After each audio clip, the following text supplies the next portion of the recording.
جاہلوں کی وجہ سے میں اپنے نبی کی سنت چھوڑ دوں کہ دسترخوان سے میں یہ کھانا نہ کھاؤں اٹھا کر؟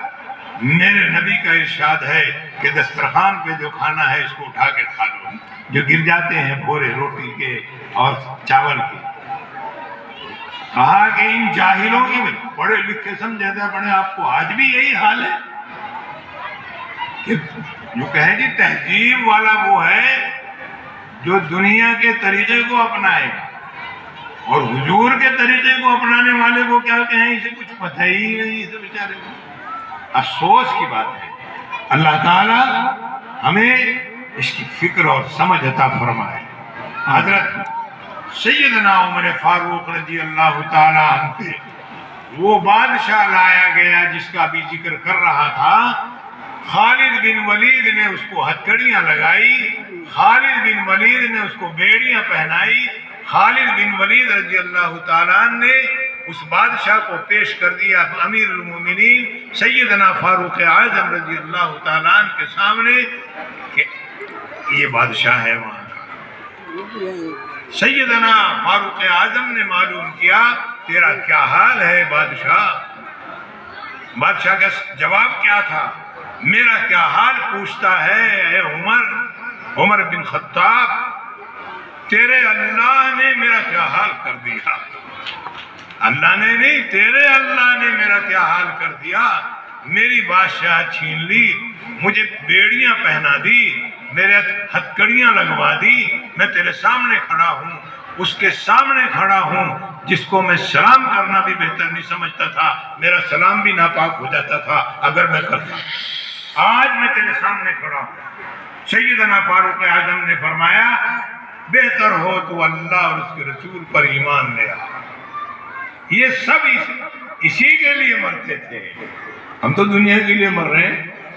ہاں، نہ ایسے کام کرے گا، میں دیکھ تو کوئی کلمہ پڑھ لے، ہمیں دیکھ کر کوئی دنیا پرے کو بھاگ گئے، اور یہ تو بہت خراب لوگ ہیں یارو، یہ تو بہت گندے لوگ ہیں، یہ تو جھوٹ بولتے ہیں، چوریاں کرتے ہیں، ارے یہ تو مارتے ہیں ایک دوسرے کو، یہ تو گرواتی بن گئے، ہمیں دیکھ کو تو لوگ بھاگتے ہیں نا۔ سیدنا فاروق اعظم نے دعوت دے ڈالی، اس نے انکار کر دیا، نہیں عمر بن خطاب میں یہ نہیں کروں گا۔ سیدنا فاروق اعظم کتنے جلالی تھے، تلوار ایسے رکھی رہتی، اگر کوئی غلط ملتا تھا تو دیر نہیں کرتے تھے وہ انصاف کرنے تھے۔ فاروق اعظم رضی اللہ تعالیٰ نے فرمایا اس بادشاہ کو، اس شخص کو میرے پاس 2 ٹائم لے کر آنا، 2 وقت۔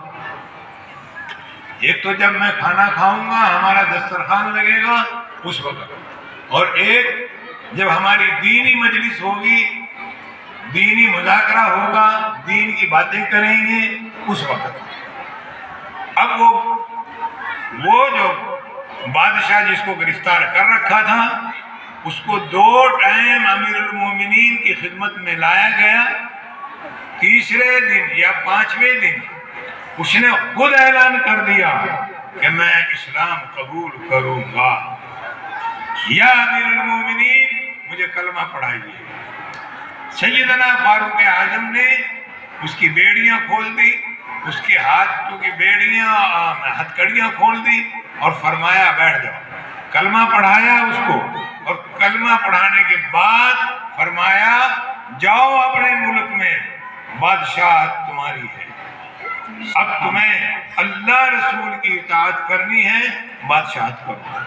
اب اگلی سنو بادشاہ کی۔ بادشاہ کہنے لگا کہ یا امیر المومنین، میرے دل و دماغ سے آپ کی زندگی دیکھ کر مجھے بادشاہت سے نفرت ہو گئی ہے، اب تو میں آپ کی خدمت میں رہوں گا بس۔